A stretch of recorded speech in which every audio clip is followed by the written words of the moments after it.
What is up, everyone? Welcome back to my YouTube channel. Today we will be reacting to the Daytona 500 is Cruel. So many of you have requested this video this week, and I'm finally getting around to it. I haven't filmed for the past like 2 weeks because I've been so ill, and I'm still like I've still got a cold and it's really bothering me. You can probably hear it in my voice, but I'm back now and I'm doing this video finally because the Daytona 500 is tomorrow. So I'm really looking forward to it because one, NASCAR is coming back, so I'm super excited. Two, I think the first full NASCAR stream that I did last year was from the Coke 600 onwards. And then the races before that, I just reacted to the highlights. So I haven't actually watched my first full like Daytona 500 before. So I'm really excited for tomorrow. I think they've announced that they're going to do it like an hour earlier to avoid the rain. Or try and avoid the rain anyway. Love that. First race back and we're already into trying to avoid Mother Nature. So I think I posted on YouTube that I'd go live at like 7:50 p.m. UK time, but now I think it's going to be 6:50, but I'll keep you guys updated during tomorrow to let you know what time I'm going to go live, because they'll probably still come up with updates tomorrow for what time they're going to start the Daytona 500. But I'm excited to get into this video anyway. I don't know why the Daytona 500 is cruel, so hopefully this is going to give me some more insight. So I'm just going to shut up and we'll get straight into it. Bathurst, Le Mans, Monaco, Indianapolis. Some of the biggest races in the motorsports world. Certainly the biggest in their own respective series, but motorsports are weird. Whereas other sports' biggest events, like the Super Bowl, crown the season's champion at the tail end, all of those races that I just listed take place mid-season. Yeah, Some they award do. extra points, but if it wasn't for their prestige, they would be lost amongst all the other stops on the schedule. Like I said, motorsports are weird. And if you want to get weirder, then look no further than at a series that seems to embrace its weirdness. The NASCAR Cup Series races on literally any type of track, lets in any discipline of driver, has a bracket-style elimination playoff Should be using the photo of It's Kimmy weird. And one of right the biggest there. abnormalities, one they make sure to underline, circle, put up in lights annually, is that their biggest race comes at the very beginning. It didn't used to be this way. Once upon a time, this race would play second fiddle to the actual opener at Riverside Raceway. But after that track started getting phased out and the new season opener took its rightful place, the Daytona 500 was declared as one of 4 crown jewel races of stock car racing. And make no mistake, it is the biggest one by a country mile. In attendance figures, TV ratings, public perception, but most importantly, to the drivers. Don't get me wrong, winning the season's championship is a big deal. It's the whole reason you compete through the whole year. But you might be surprised at how many drivers would trade that championship if only to lift the Harley J. Earl Trophy. Even as a lesser-known driver, especially That as is a such a lesser-known big driver, trophy. a win in this single race can define your whole legacy. Trevor Bayne won it at just 20 years old, and while the career that came after could only be described as That's my incredible, age. he'll He's winning the always have Daytona this. 500. He'll always be known for this. That's what it means to win it. There's a reason why, even now, with less teams showing up on a weekly basis than ever before, this is the only race of the year where some cars don't even qualify. There's a reason we refer to it as the Super Bowl of stock car racing. Daytona 500 I've never lives up to ever its seen name, the not Super just Bowl through before. pageantry and pizzazz, but also But I feel like because it's- it is far and it away is a the very most American storied race thing. in NASCAR history. Its very first running in 1959 ended with the first ever photo finish. It produced the sport's craziest finish in 1976, and then somehow outdid itself 3 years later during NASCAR's first ever live TV broadcast. Darrell Waltrip's 1989 triumph is still the hardest anyone's partied in victory lane, and the 20-year struggle of Dale Earnhardt trying to win this race overshadowed every single one of his 7 championships. That's what it means to win it, which is reflected by how fiercely the drivers fight for it. If we look at the margin of victory in every Daytona 500 since NASCAR adapted electronic timing and scoring back in 1993, you'll see that the winner of this race only wins it, on average, by about 0.16 seconds.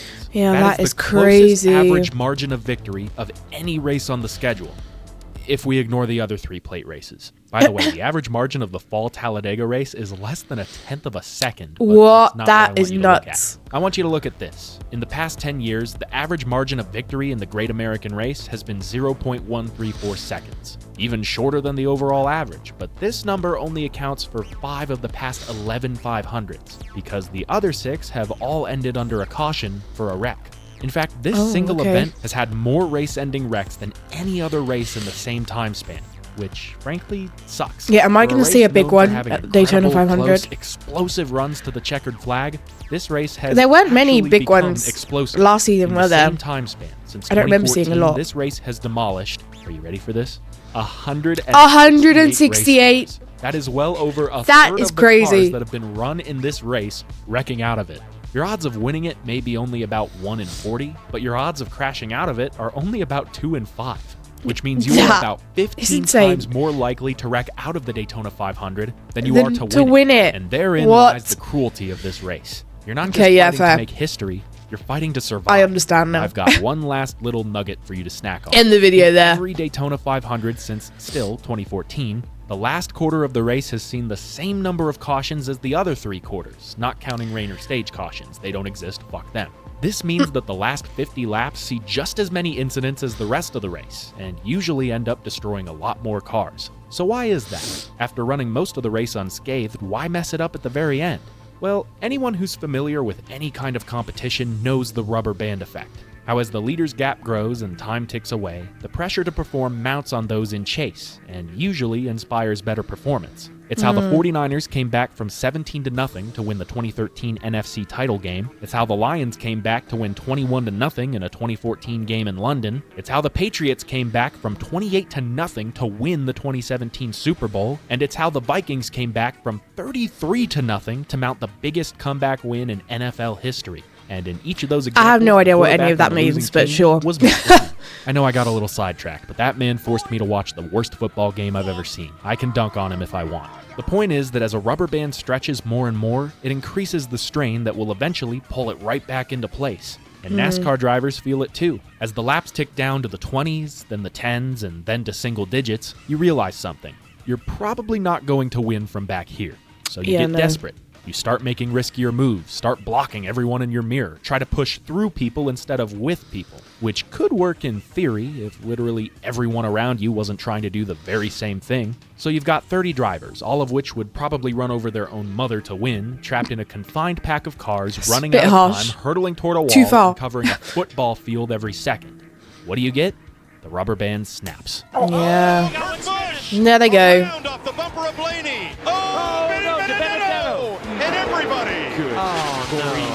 Trouble. That was insane right there. They all just collected each other. But this is where motorsports deviate from other sports. If a lead in any other competition is based on points, then a lead in racing is based on intervals, the amount of distance between each car. But whereas NFL officials wouldn't just level out each team's points after every blown whistle, unless Patrick Mahomes is on the field, that's essentially what NASCAR officials have to do. Whenever there's a yellow flag, the rest of the field is brought up right behind the leader, and any advantage they might have built for themselves is eviscerated by something they had zero control over, and thus the rubber band is taped up and returned to its original form, just waiting to be stretched again.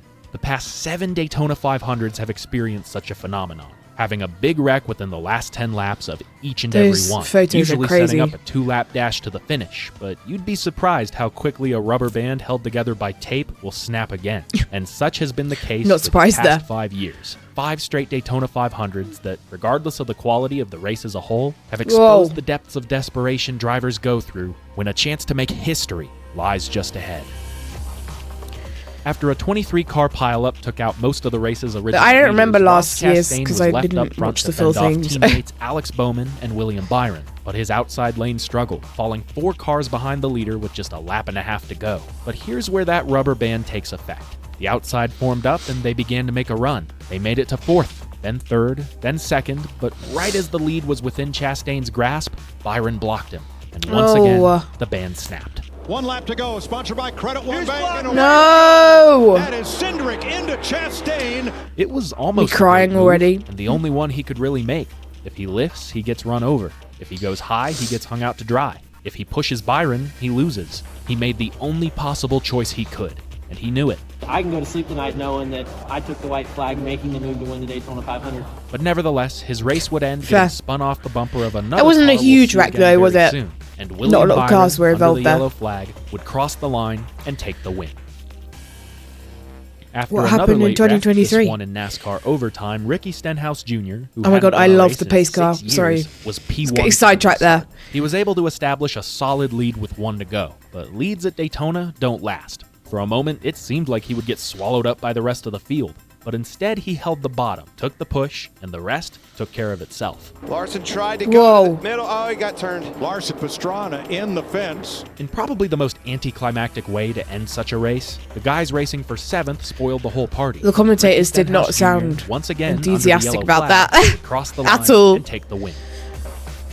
This time they'd actually make it to the line, but not without another wreck, with who else but Ricky Stenhouse getting caught right in the wrong place. Don't worry, Ricky, your time's coming. For now, Austin Cindric would lead the field to another NASCAR overtime, but this time the lines were stagnant, neither one able to find an advantage. That little jump on the restart proved to be the difference maker, as a Daytona 500 win lay just ahead of the rookie Cindric. The only problem is he had to sacrifice his teammate Ryan Blaney to get it. What? Way up high to block Ryan Blaney, and at the line, Cindric beats Bubba Wallace by I mean, half a car length, and they crash. Do what you going got to into do to turn win the one. Daytona Fun 500, fact, his right? only 2 wins to this day have both Sacrifice come at your the expense teammate. of Ryan Blaney, and while Ryan was left to fume, Oh. Austin, this time under the checkered flag, would take the win. Now, this is an interesting one because there was no overtime, no mad dash to the finish. The green flag had been out for over 60 laps, but since it was so hard to make runs, the field stayed mostly single file until there was just 2 to go. Although these guys back here didn't seem too keen on making a move. Instead, it was the Penske duo, Joey Logano and Brad Keselowski, who seemed to have it made on the white flag lap. But third place driver Michael McDowell had other plans. Oh, Around he they just go, pushed and him a out of the way. hard crash. Oh! Push. Larson. Caution is out. Thankfully, everyone was okay, but That was understandably, insane. NASCAR threw the caution immediately. Yeah. Good news, Michael McDowell collected his first career win. The bad, we have yet another Daytona 500 ending under yellow. In some cases like this, despite the blatant severity Insane. of the wreck, people complain about NASCAR not letting them race back to the line. But in this case, most The fans whole had wreck no just objections, blew up there. partly That's because crazy. Jesus Christ, Brad Keselowski exploded, but also Yeah. because it was still fresh in our minds what had happened the year before.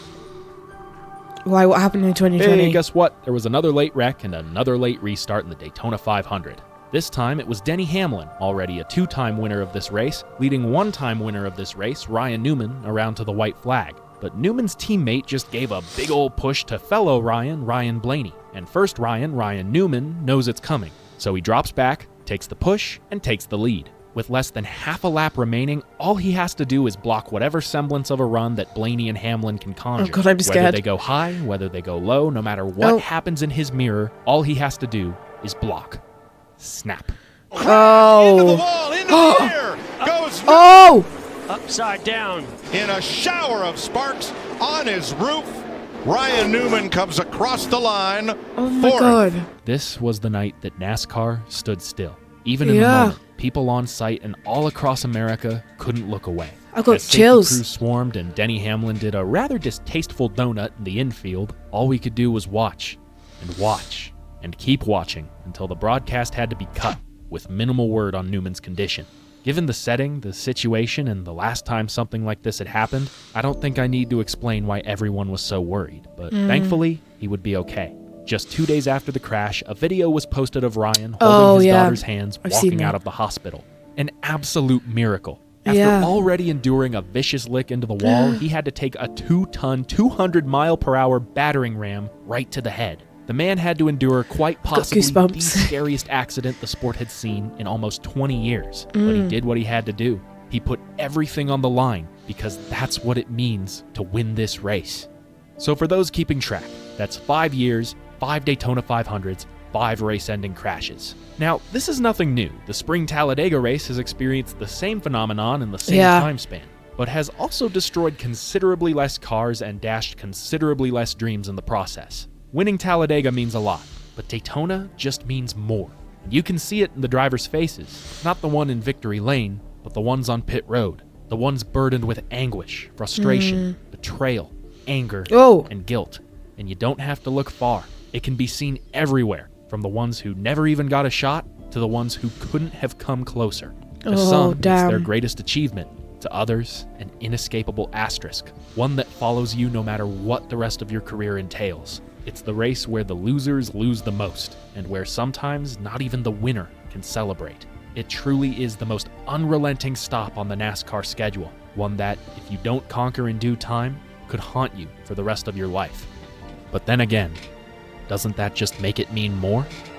Yeah, true. Well, that was crazy. Making me even more excited for the Daytona 500 tomorrow. I knew beforehand that, you know, there's a load of wrecks in the Daytona 500, especially towards the end. But actually getting like the last 5 years of the Daytona 500 and seeing like how it ended was crazy. Yeah, I'm really looking forward to tomorrow. I hope it lives up to my expectations. Yeah, and I think I'm going to be going live on Twitch at 6:50 p.m. UK time. That is if they don't release any more updates. If they do release more updates on what time they're going to go live, then I will update you on my posts on YouTube. But yeah, thank you to all those people that requested this video. With that being said, if you have any other videos that you'd like me to react to, drop them in the comments. I'm working my way through everybody's suggestions at the moment. If you did want to check out any of my other socials or become a Patreon member and get early access to videos like this or top priority over your suggestions, then you can do all of that down below. But I hope you enjoyed today's reaction, and I will catch you next time for the next one. Bye!